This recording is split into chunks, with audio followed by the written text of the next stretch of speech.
Buying versus renting. It's a huge debate, and most people who are renting feel like they have to stay stuck in a rental because they can't afford to buy a house.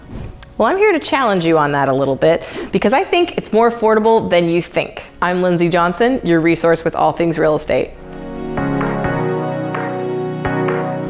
Buying versus renting. Huge debate. Sometimes it's hard to know what the right choice is.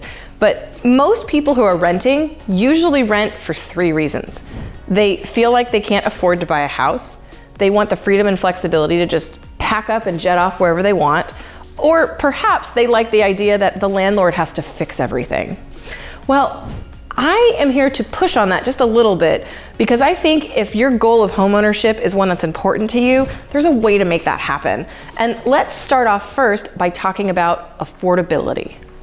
Did you know that you can buy a house with as little as 3.5% down? Yes, 3.5% down. There's the 20% conventional loan that everybody's heard of, but there are so many loan programs out there that can get you the keys and the role of homeowner without having to put a ton of money down. So the first thing you should do is have a conversation with a good local lender. And if you don't know who good local lenders are, find a good realtor or ask me. But talk to a lender because they're going to be able to go through your financial history. Hey, this is my job. I make this much money. I have a little bit in savings. And they're going to be able to let you know either if those dreams are closer than you think, or if they're not, what you can start doing to change that. Now, let's tackle the freedom and flexibility thing. You know, there is something to be said for not having to be tied down and being able to just jet off and go somewhere on a moment's notice. But in reality, the vast majority of you probably aren't jet setting all that much, especially in light of recent events. And even though you potentially have the freedom of travel, wouldn't you potentially want the freedom of finances later on in life? When you're owning property, you're building long-term wealth.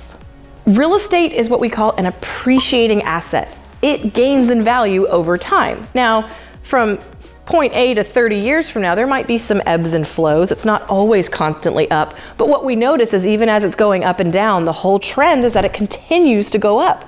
So at the end of your time in that property, you sell it, you get that money back. Right now as a renter, you're helping pay for somebody else's house. So, you know, I guess you're being altruistic. And that third and final thing, which is that the landlord just handles everything. As a homeowner, I can say it would sometimes be very nice to just pick up the phone and tell somebody else to deal with it. But depending upon who your landlord is, sometimes that is a nightmare. Are they slow to respond? Do they do the cheapest repair possible just to get you through to the next time? When you're in charge of it yourself, that responsibility is also really rewarding because you get to do what you want to do and how you want to do it. And you don't have to ask anybody's permission to paint the walls because you're a grown-up. So hopefully I've given you some good food for thought if you're sitting in your landlord's living room, because I'm telling you, sitting in your own living room is just a little bit sweeter.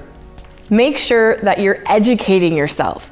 If you're going to seek financing, talk to a lender. They don't necessarily have to pull credit, but you can have a conversation with them to see if these dreams of homeownership are really within your grasp. Make sure you're taking a hard, long look at what you want your future to be. Are you building finances? Are you building wealth for you and your future generations? And let's be real. Isn't it much more fun to be able to decorate without having to get permission? I hope this video provided some value for you. And if it did, be sure to like and subscribe. And if you're starting to think about those dreams of homeownership, check out this video on how to go about getting your pre-approval for your mortgage.